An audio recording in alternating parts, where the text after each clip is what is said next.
அந்நியர்கள் பேசிருக்காங்க, அந்த பாட்டா பண்ணுங்க.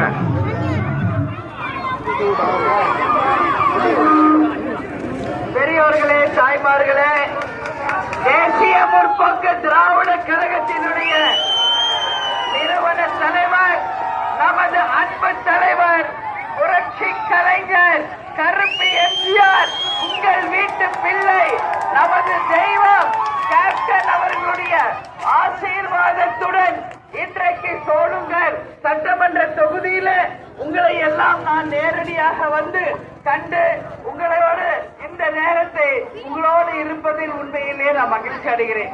கேப்டன் மறைந்த பிறகு சோழிங்கர் தொகுதிக்கு வந்திருக்க. நான் எப்பவுமே தலைவர் கூட தான் வருவேன். ஆனா இந்த வாட்டி தலைவர் தெய்வமாக நம்ம கூட இங்கதான் இருக்கிறார். அதனால நீங்க யாரும் எதுவும் கவலைப்பட தேவையில்லை. கேப்டன் அவர்கள் எப்பொழுதுமே மக்களுக்காகவே வாழ்ந்து, மக்களுக்காகவே உழைத்து, மக்களோடையே இருந்து ஒரு நல்லவர், உத்தமர் என்பது உங்க எல்லாருக்குமே தெரியும். என் மக்களே என்று அவர் மக்களுக்காக போராடிய நாட்கள் தான். எப்பொழுதுமே ரசிகர் மன்றமாக இருந்தாலும் அரசியலுக்கு வந்த பிறகும் மக்களுக்கு எல்லா விதத்திலும் உதவி செய்ய வேண்டும். தான் சம்பாதித்த பணத்தில் பாதி மக்களுக்கு செய்யணும் ஒரு உன்னதமான நிலையை அடைந்தவர் நமது கேப்டன் அவர்கள். இன்னைக்கு கேப்டன் அவர்கள் செய்த உதவிகளை பார்த்து இன்னைக்கு தமிழ்நாடு இல்ல, இந்தியா இல்ல, உலகமே இன்னைக்கு நம்ம கேப்டனை பார்த்து ஆச்சரியப்படுகிறது. இன்னைக்கு தலைவர் நம்ம கிட்ட இல்லைன்னாலும் தெய்வமாக நம்ம கூட தான் இருக்கார்.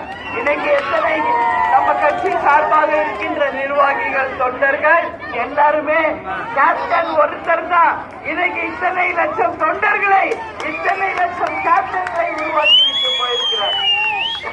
அதனால நீங்க எல்லாருமே நல்லபடியாக சிந்தித்து இந்த முறை தேர்தலில் எப்படி ஏற்கனவே 2011 சோழிங்கர் தொகுதியை தேமுதிக வென்றதோ அதே போல இந்த முறையும் தேமுதிகவுக்கு என் தாய்குலங்களும் பெரியவர்களும் நிச்சயம் வெற்றி தரணும் சொல்லி இந்த நேரத்தில், இந்த நல்ல நாளில் உங்கள் அனைவரையும் நான் கை கூப்பி கேட்டுக்கொள்கிறேன். நீங்க எல்லாம் கேப்டன் கோயிலுக்கு வந்தீங்களா? சென்னை வந்தீங்களா? யாரெல்லாம் வந்தீங்க கை தூக்குங்க. யாரெல்லாம் வரல அவங்க கை தூக்குங்க. யாரெல்லாம் வரல, அம்மா வரல, நீங்க வரல, லேடிஸ் நீங்களா வந்தீங்களா கேப்டன் கோவிலுக்கு?